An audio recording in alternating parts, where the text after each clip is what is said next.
Halo Sobat Pajak, selamat datang di podcast Kecap, keseruan cerita pajak.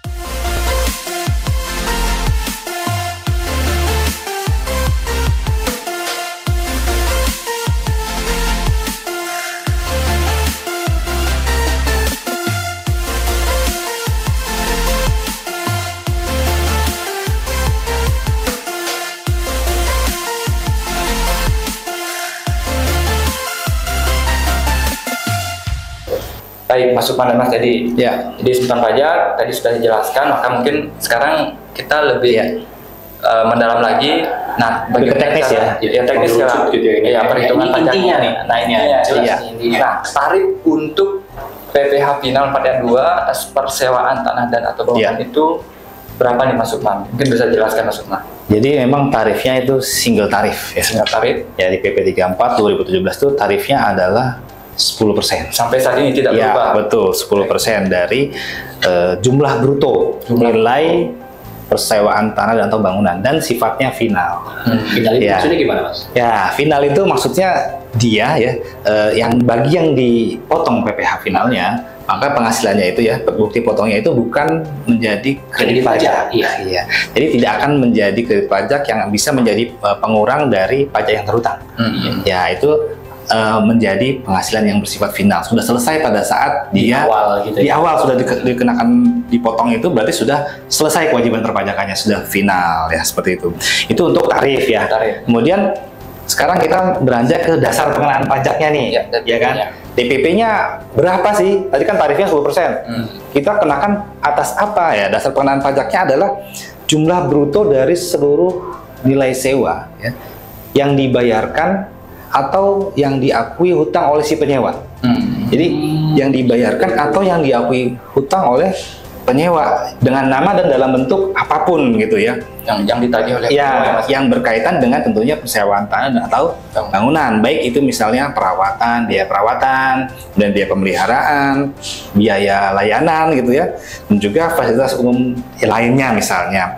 Baik yang perjanjiannya itu dibuat secara terpisah atau yang menjadi satu kesatuan dengan perjanjian awalnya. Iya, seperti itu. Kalau ada ditagih biaya perawatan, betul, biaya pemeliharaan, biaya keamanan, itu masuk semua menjadi DPP. Betul. Dari persewaan tanah dan yang dibayarkan kepada si pemegang hak atas tanah atau yang memiliki properti tadi. Iya, seperti itu. Berarti kalau ada pertanyaan itu service charge masuk apa enggak masuk, Mas? Nah, tadi ya biaya layanan itu sebetulnya sama dengan service charge gitu ya.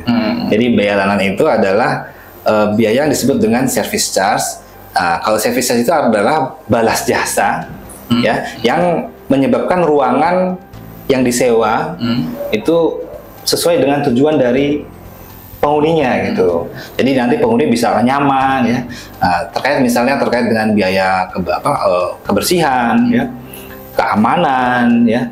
Itu kan untuk menunjang kenyamanan dari si penghuni. Istilahnya terima beres gitu. Terima beres, iya, bersih. Ya, itu service charge. Jadi service charge itu termasuk dalam komponen dari objek atau dasar pengenaan PPh final tadi. Seperti itu. Iya, betul. Nanti sudah jelas ya, Sobat Pajak terkait dengan DPP itu termasuk service charge. Termasuk service charge dan biaya layanan itu. Iya, betul. Jadi tidak hanya berupa bangunan saja. Iya, betul. Nah, kemudian tadi sempat dibilang bahwa nilai bruto, nilai bangunan, tanah atau bangunan yang diserahkan nih Mas. Tadi kan pada saat bangunan serah sudah sempat disinggung nih. Nah, nilai yang digunakan ketika investor mengembalikan ke PPh itu nilai bangunannya itu nilai apa? Apakah nilai perolehannya, nilai membangunnya, nilai sisa bukunya, atau nilai pasar, atau nilai apa Mas? Mungkin biar lebih jelas nih. Ya baik, Bli Pandu, Mas Teddy juga Semutan Pajak ya.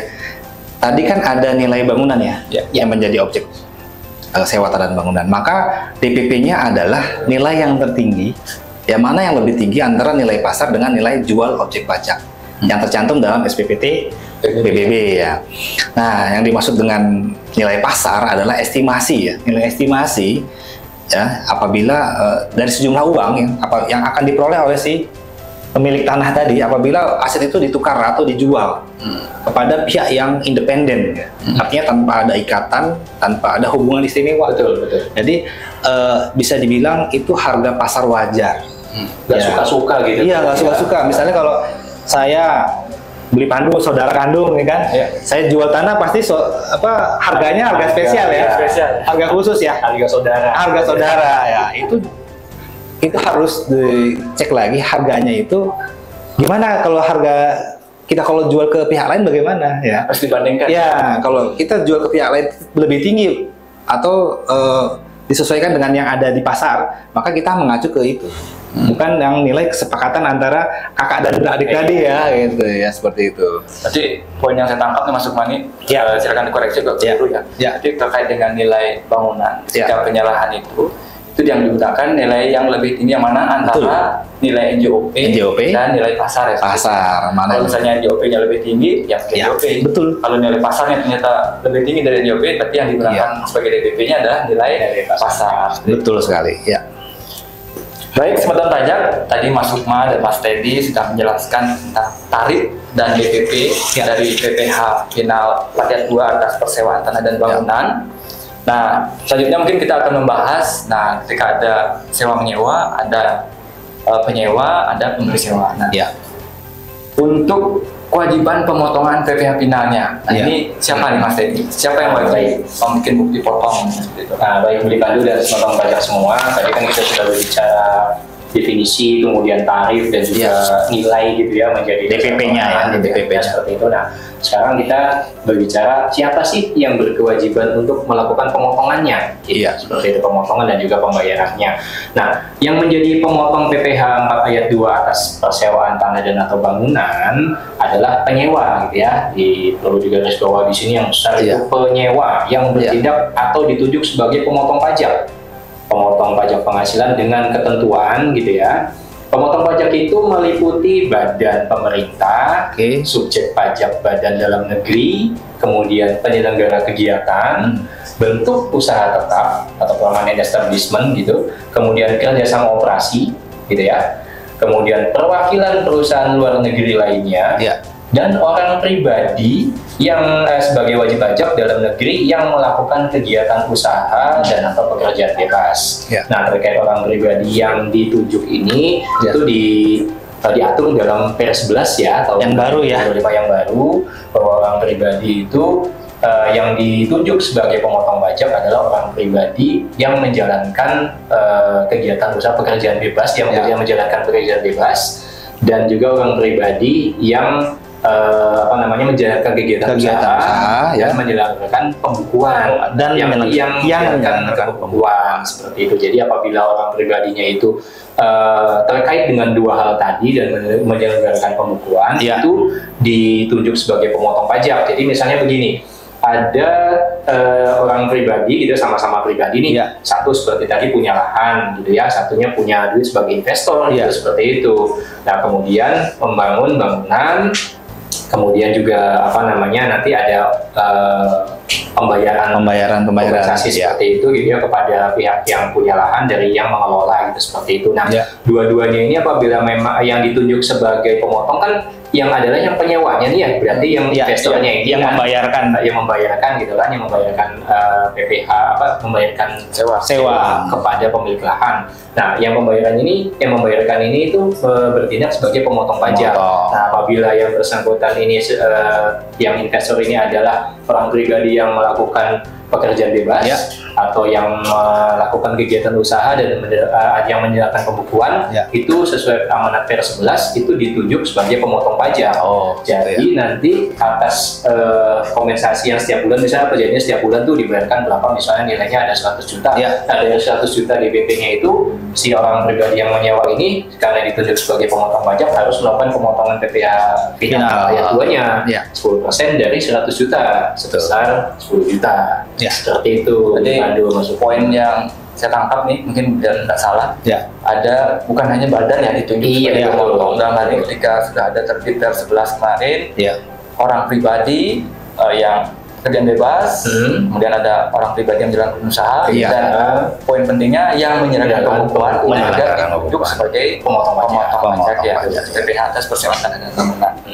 Nah, kalau misalnya tadi sama-sama bukan pemotong pajak, berarti nanti yang menerima penghasilan harus setor sendiri. Si pemilik lahan tadi. Si pemilik lahan menyetor sendiri ya atas PPh persewanya tadi sebesar 10%, misalnya tadi dapat kompensasi 100 juta tiap bulan, tadi 10 jutanya harus disetorkan ke kas negara dengan membuat bukti potong di Kortex ya, buat bukti potong Kortex, nanti menunya di BP unifikasi, bukti potong unifikasi, kemudian nanti melaporkan dalam SPT PPh unifikasi juga. Seperti itu dilakukan setiap transaksional saja nanti yang apabila tiap bulan mendapatkan kompensasi, berarti tiap bulan harus membuat bukti potong di Kortex di unifikasi, seperti itu. Nanti menyetornya juga ada kode billing yang terbentuk, yang bisa lewat deposit, nantinya melaporkan kewajiban PPh-nya lewat Kortex, gitu, seperti itu. Apabila dua-duanya tidak memenuhi klausul tadi, jadi bukan pemotong pajak, jadi PPh-nya disetor oleh yang penerima penghasilan,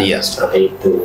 Ini menarik nih, seperti yang tadi jelaskan Mas Teddy terkait dengan ketika bukan pemotong pajak. Berarti ini ada, kalau kita mengingat lagi aturan yang sebelumnya Mas Teddy, ada sedikit perubahan Mas Teddy ya? Ketika di aturan yang lama, ketika transaksi tidak ke pemotong pajak, jadi yang pemilik properti membuat atau menyetor sendiri PPh persewanya dengan membuat bukti potong, langsung membuatkan bukti potong ibu pot ya. Kalau dulu pakai SSP, ya. Nah, dulu pakai SSP.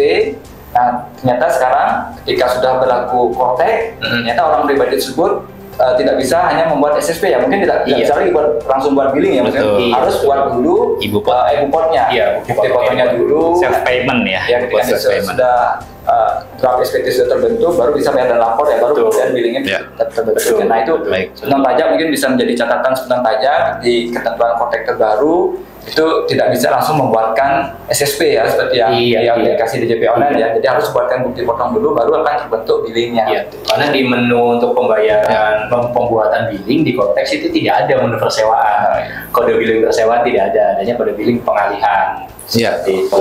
Untuk pembayarannya sendiri, misalnya kejadian pembayarannya itu pembayaran sewanya itu terjadi misalnya di bulan Agustus 2025 ya. Nah, kapan itu harus disetorkan PPh-nya dengan membuat bukti potong dan juga SPT unifikasi tadi. Nah, paling lambat ini dibantu Setoran Pajak Sewa di Masuk itu tanggal 15 bulan berikutnya. Tanggal 15 itu juga baru ya di PPh 11 ya.